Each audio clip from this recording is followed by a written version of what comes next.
Get to the end of the chapter, there's calamity and there's heartache. You find this in chapter number 37, where Joseph is favored and he is loved and he is given this psychedelic coat and these dreams from God, and then his dysfunctional family turns on him and sells him like cattle to these passing slave merchants.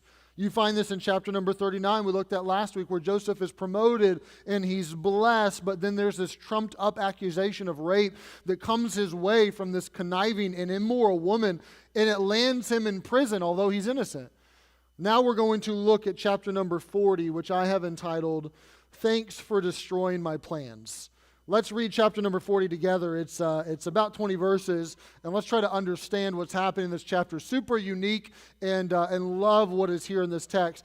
It says in verse number 1 of chapter 40, it came to pass after these things, so this is after Joseph has been put in prison, and he's been given charge of the prison, that the butler, the king of Egypt, and Lord, the king of Egypt. And Pharaoh was wroth against his two officers, against the chief of the butlers, and against the chief of the bakers. And he put them in the ward in the house of the captain of the guard into the prison, the place where Joseph was bound. And the captain of the guard charged Joseph with them, and he served them, and they continued a season in the ward. So Joseph gets two new fellow inmates to look over the butler and the baker. Verse number 5 tells us they dreamed a dream, both of them. Each man his dream in one night, each man according to the interpretation of his dream, the butler and the baker of the king of Egypt, which were bound in the prison. And Joseph came in unto them in the morning, and he looked upon them, and behold, they were sad.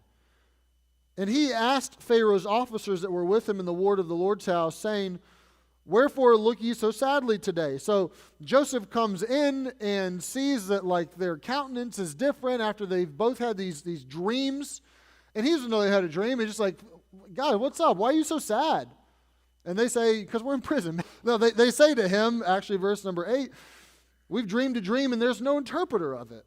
And Joseph said unto them, do not interpretations belong to God? Tell me them, I pray you. So they said, man, we dream these dreams and we don't know what they mean. Like, this wasn't just an ordinary dream, apparently. Like, they're sticking with us. It was heavy. It was vivid. It was, and it's bothering us. We don't know what they mean. And Joseph says, I happen to know somebody who knows all about your dreams. It's God, and maybe we should ask him about it.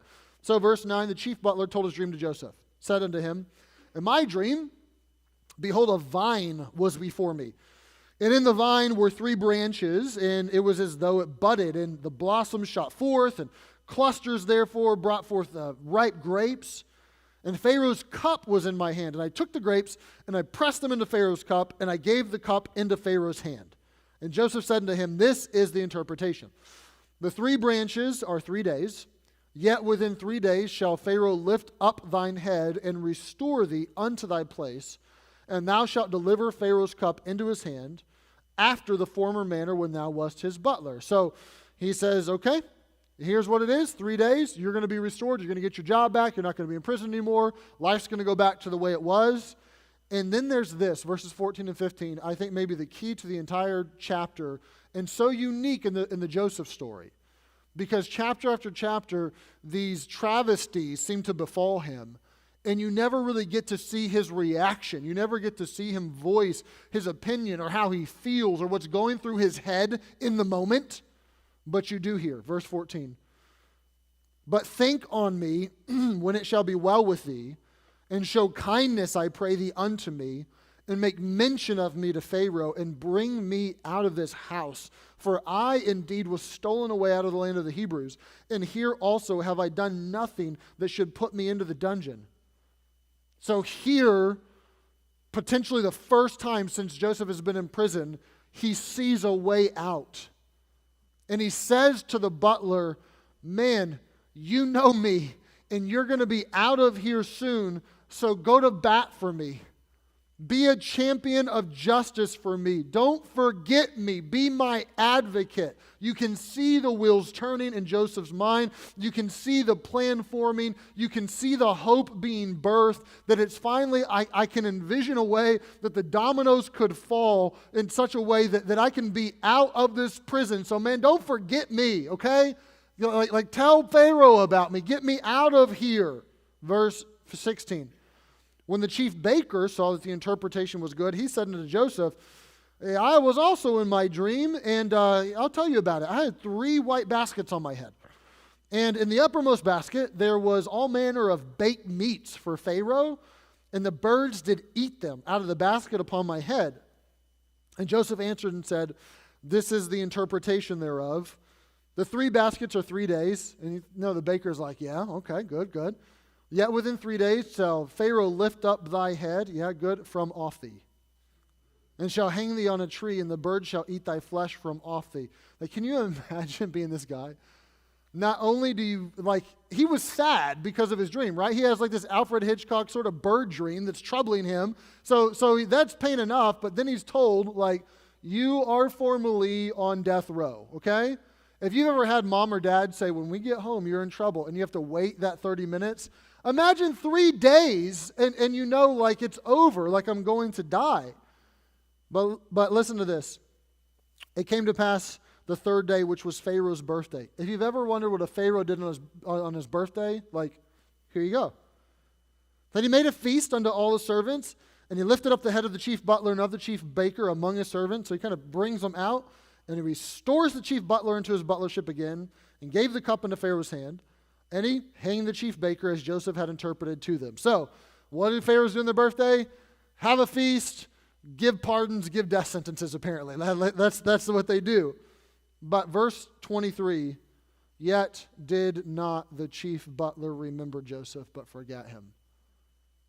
Chapter 41, verse 1, "And it came to pass at the end of 2 full years." Can you imagine being Joseph in this moment? Where you feel like, I finally have a get out of jail free card in this butler, yet day after day after day, no news, nothing changes, just this monotonous, slow grinding, ever to be repeated day. And the plan never materializes. So here's this pattern in Joseph's life. There's chapter number 37, this young boy who has dreams, but they're hijacked by his brothers who sell him into slavery. Chapter 39, Joseph's life is taken completely off script and he's thrown into prison. Chapter 40, Joseph has a plan to get out of prison, but it's dashed into pieces, and 2 years later, he's still there. And you're left kind of wondering in this low moment, God, how could you do this? God, why would you do this? Or better yet, God, how can I be thankful in moments like these when you hijack my dreams, or you take my life off script, or you dash my plan into pieces? How could I ever be thankful for something like that? And I cannot this morning tell you exactly why God would destroy your plans, but I can suggest a few biblical reasons as to why he may be doing that, if he's doing that in your life this morning. Reason number 1, and I only have 2, is that sometimes God destroys our plans because it reforms our character. This is really the essence of what Jesus taught in John chapter number 15 when he said that the disciples of Jesus were almost like these vines that God the gardener would come and would prune, that God in his wisdom would cut and remove and prune, and the knife would fall on the branches. And Jesus says that will happen so that a crop of character change would be produced in the disciples. This is something that Job attested to in Job chapter number 23 when he said that the Lord knows the way that he takes, and that when he hath tried me, I shall come forth as gold. And Job mentions the refiner's fire, that God will oftentimes take these situations and he will burn the dross off of our lives, that he will try to produce a purity of character inside of us because of what he puts us through. That oftentimes God wants you to stop being a selfish person and become generous, or stop being a worrier and become a rock, or stop being pessimistic but yet be joyful, or stop being frantic but have peace in your soul, or stop being someone who's eaten up with lust but has self-control and can bridle yourself. And how do you get to that deep down character change? Sometimes you're forged by fire. Sometimes God destroys your plans. Sometimes he shapes and molds you because he loves you in those ways. This happened kind of in the inverse with Old Testament Israel and is attested to in Psalm chapter number 106, where it says that Israel soon forgot the works of God. They forgot his works, and they waited not for his counsel. They didn't care about what God wanted. They didn't care about what God's plans were, but they lusted exceedingly in the wilderness, and they tempted God in the desert. And so God gave them their request and sent leanness into their soul.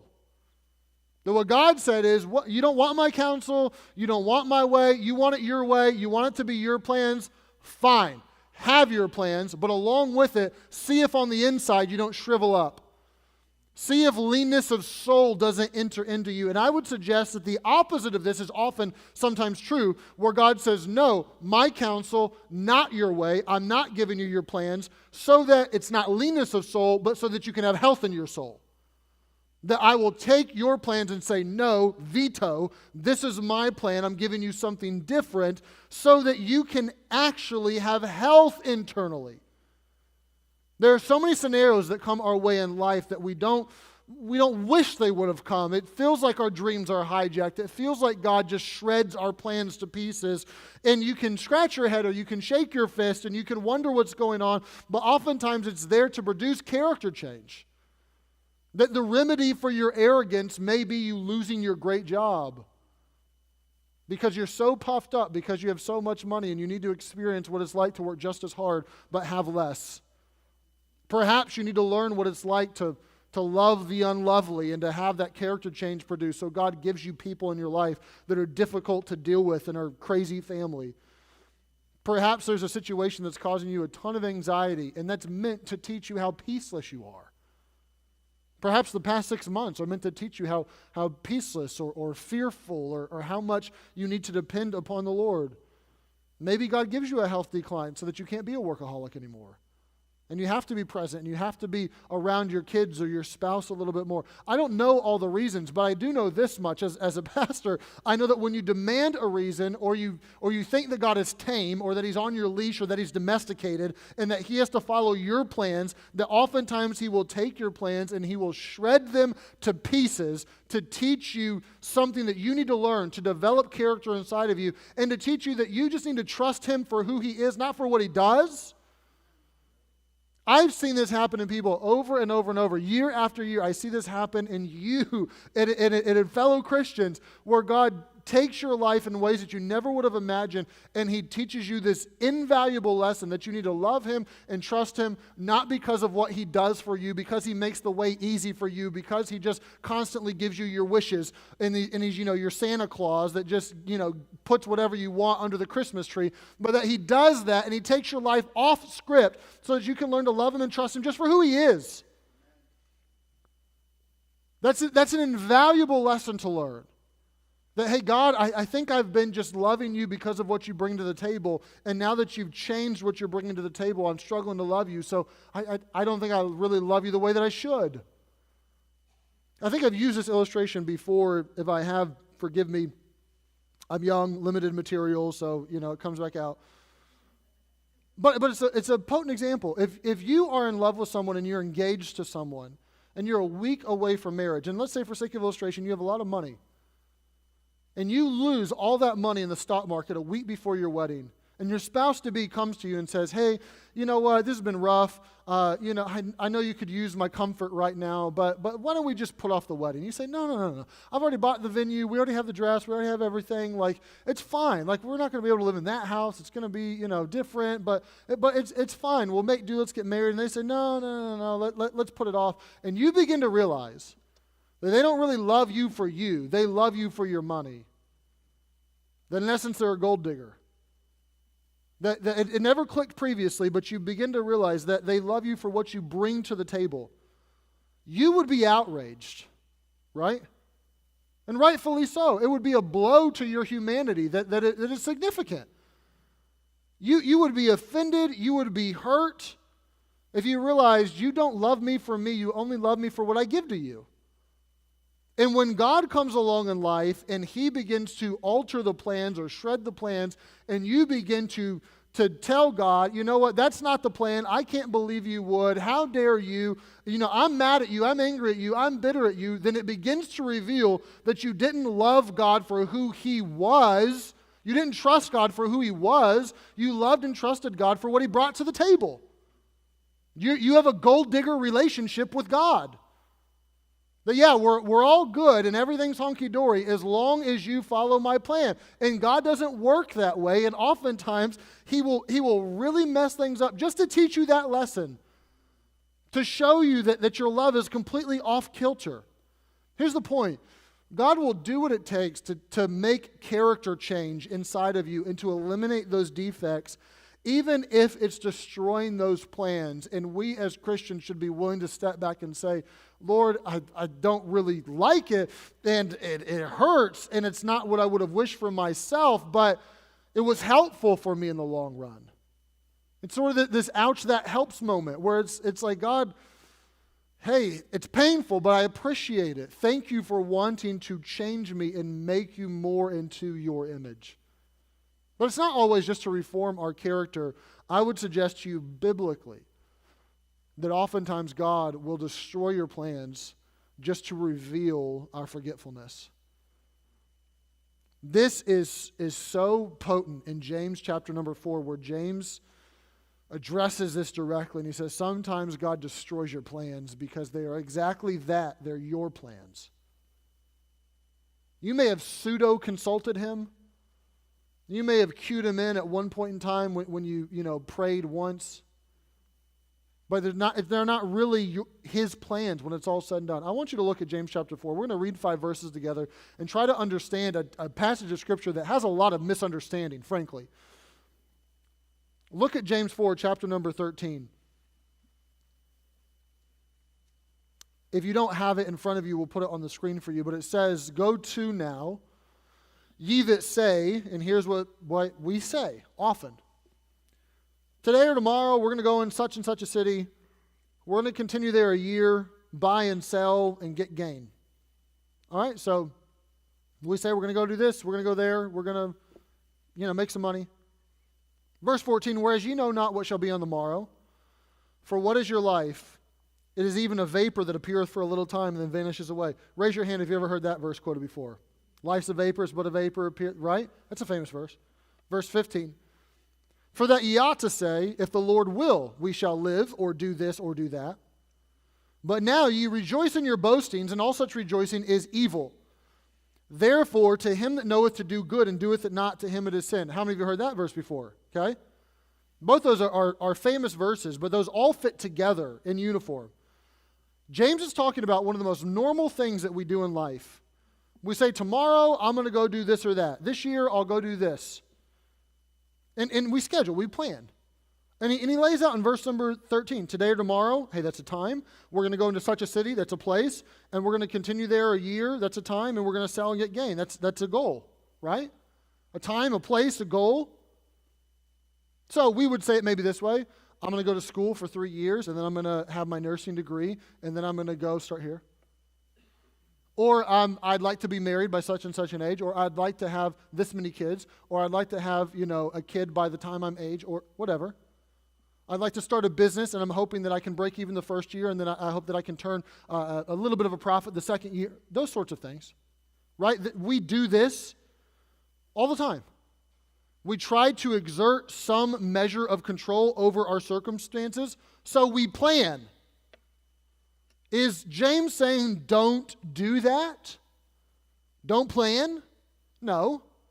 Verse 13, what's wrong? He says that you say, we will, we shall. Verse 15, he gives us a bit more, but he allows us to say we shall. It's in verse 15, we shall.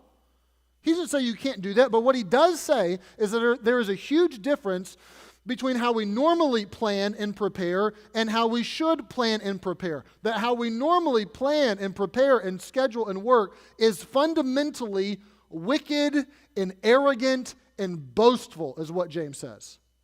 Fundamentally, that's how it is. That's why he says in verse number 17, and this is not a verse that's disconnected from the whole, it's part of it. It starts with therefore. So based on what I just told you, to him that knoweth to do good and doeth it not, to him it is sin. This is wicked. This is wrong. This is evil. And what he's saying is you are very, very capable in your planning and preparing and the plans that you put forth in life. You are very capable of committing a sin of omission. Not a sin of commission where you willfully choose to do something, but a sin of omission that if you just go with the flow, if you just go about it how it naturally comes to you, you don't have to choose to do anything. You just have to go through life the way most people go through life, planning and preparing. You will actually sin in this regard. What is this sin? What are you talking about, James? It's where you go through life and you plan, you work, you schedule, you set goals, you make decisions, you conduct relationships, and you forget God. That's what he's saying. That you go about your day-to-day and you commit perhaps one of the most pathological and ruinous sins that is in Christianity or in my life or your life, a sin that most of us have never confessed, is that we live and we plan and we work and we operate without a continual, relentless connection to God mentally and emotionally, recognizing that God, you are you and I am me, and what is my life? It is a vapor. Everything is dependent upon you. Who am I to even I'll try to plan, but this is all up to you.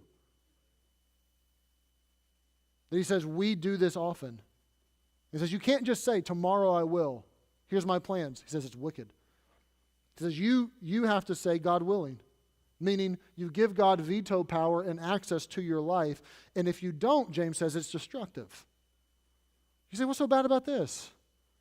My plans, trying to work the plans. What's so bad about that? I'll put it this way. How do you like to be forgotten? Okay? How do you like to be forgotten? How do you like it when someone who's supposed to love you forgets you? Some of you have been through a parent or grandparent suffering from Alzheimer's, and you have gone through the deeply painful process of someone that you love and loves you, but they start to forget you. And it is tough. That hurts.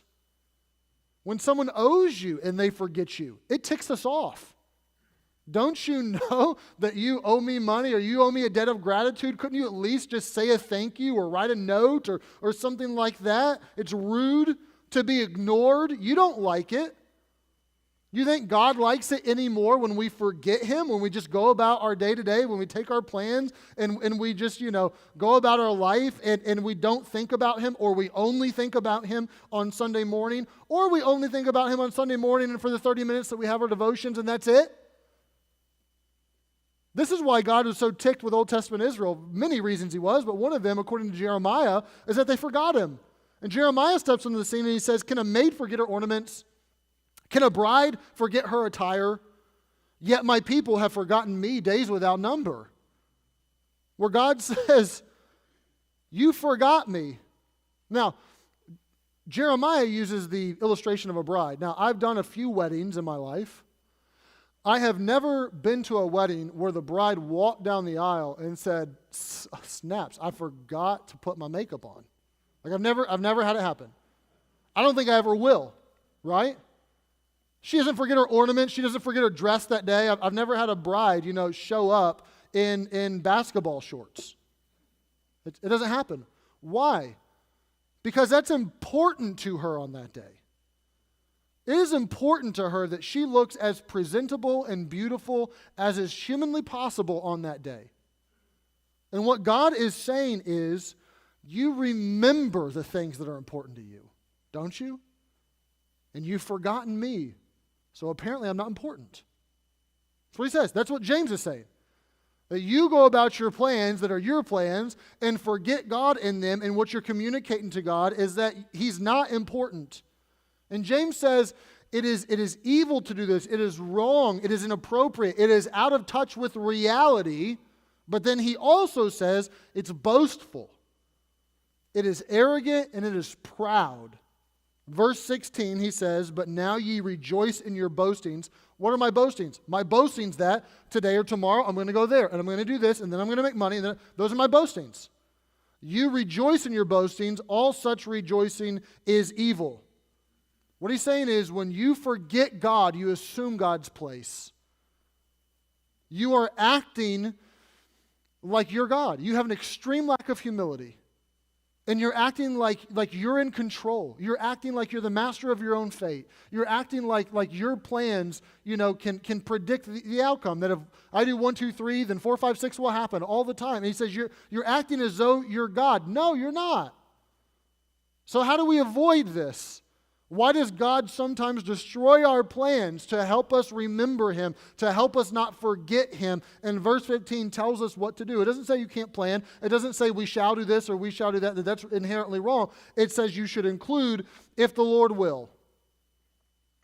That in all of our plans we include if the Lord will. So let's understand this. Is James saying that you just sprinkle your verbiage with piety? Well, I'll, see you next week, Lord willing. Hey, we're going to pray in just a minute. Casey's going to sing, Lord willing. And then we'll be in Genesis chapter 40, Lord willing. And then we'll dismiss here in a couple of minutes, Lord willing. Is that what we're saying? Just slap Lord willing on everything, and then you've done it. No. Nor is he saying that you go consult God with your plans and then say, well, this is what God wants. This is so pervasive in Christianity, especially in pastors, who act like they're Moses that went up the mountain, met with God. God wrote the plan on tablets of stone, and then they bring it back down the mountain to the people and say, here's it is. Here's exactly what God wants. I'm certain of it. Here's a 3-year plan. We just early this year went through some planning and preparing and vision casting for our future, but tried to do our best to live this principle out and say, look, I have prayed. Talk to the Lord, try to consult Him, get His input as much as humanly possible. But I'm not Moses. He didn't write it on a tablet for me. So we've talked as a leadership team, as a pastoral team, as a deacon team, but we're not perfect either. We may not have seen everything, so why don't you come give us your input? Come to a focus group. Why don't you tell us maybe what we're missing or what we need to alter? We're not saying that this is exactly how it has to go, but this is kind of what we're planning and preparing for. And all those meetings, try to do our best at the beginning, at the end of them, to pray and say, Lord, what do you want? Lead us. And to be frank, this year has been nothing like the plan. It was shredded like 8 months ago. It was gone. It's been so off script. But that's okay. That's okay. Like, God has that prerogative. He gets that right. It's not my job to say, this is what the Lord wants. I'm 100% certain on. I'm a human. That's what James is saying. Your life's a vapor. What do you know? Who are you? There are certain things I know are the will of God. To love people, to love Him, to share the gospel. Yeah, I can say that with clarity because His Word tells me that. But when it comes to our plans, we're finite. We don't know it all. We can't do it all. So when and this is a danger, when you say, okay, yeah, I want to consult the Lord on my plan, so, hey, I'm going to get married. The Lord showed me that this is the one for me, and for sure, in 1 year we will get married. How are people supposed to argue with that? Right? You can't just sprinkle the Lord over everything because it takes away any sort of accountability. It takes away any sort of person wanting to speak into your life because who am I to say? Apparently God spoke to you.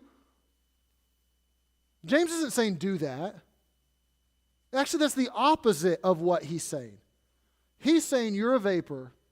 You don't know. You shouldn't boast. You shouldn't be so proud and arrogant. God's the one who's actually in control. So why don't you admit it? Why do you admit that so much of your life is not dependent upon anything you could possibly do? So many of us have very little control over whether we get in a car accident or not on the way home. There's a ton of that's outside of your control. Whether you get cancer this year or not. Whether the same family at the holiday table this year is the same family next year. You can't control so much of that. You the puppet master on the economy of our country? You're not. Doesn't mean we shouldn't plan, we shouldn't work, but we have to admit that we don't have control, that we're not God. It's prideful to act like we are. So what James is saying is, it's fine to say, I'd like to get into the school. It's fine to say that I'd like to marry this man, or I'd like to have a kid by age 27, or I want to start the business. I'd like for that to happen. I'm praying for that to happen. I'm working towards that. I've set a goal, but I don't know. I don't know. In terms of the cosmos, I am a child. What do I really know? God is in control of that, and I'm willing to trust God's plans more than I'm willing to trust my plans, and I'm willing to give Him veto power over everything in my life. Now you're remembering the Lord. Now you are, if the Lord wills.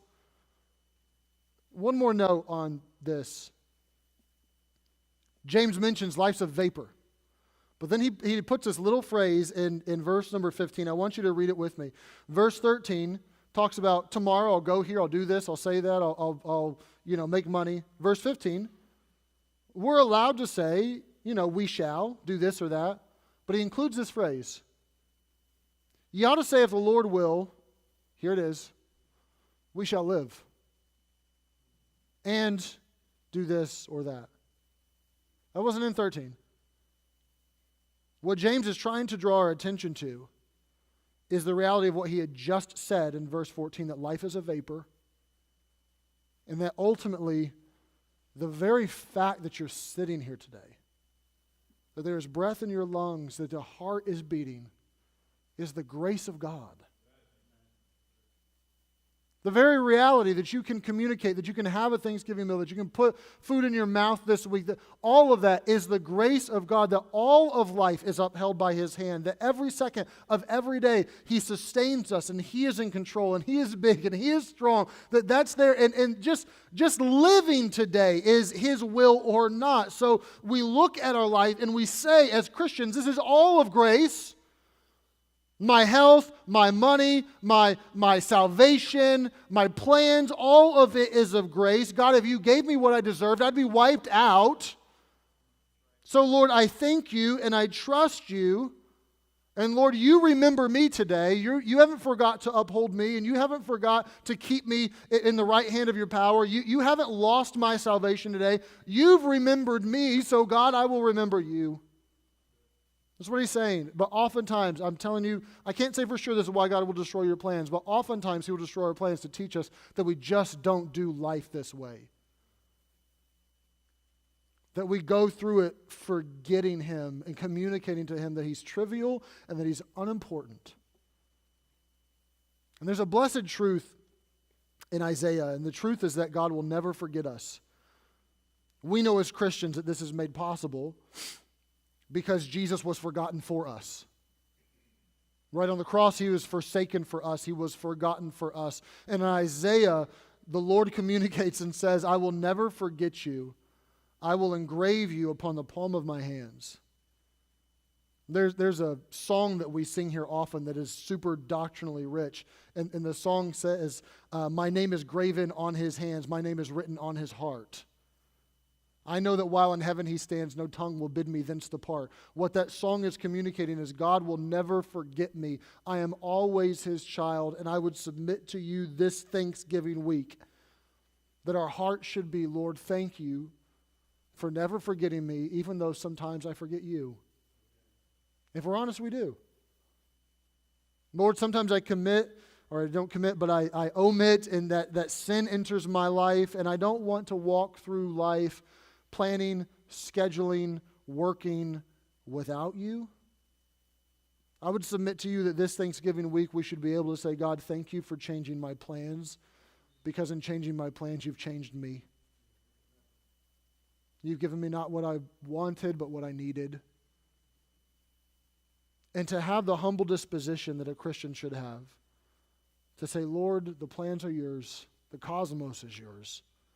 If you want to rip it up and destroy it and hijack my dreams and take it off script, I'm not asking for it. But you're God, it's okay. I hope that can be our disposition and that we can learn these valuable lessons from the life of Joseph. Bow your head with me. I want you, where you sit this morning, to talk to the Lord. And if you're a Christian, I want you to do business with Him. I want you to perhaps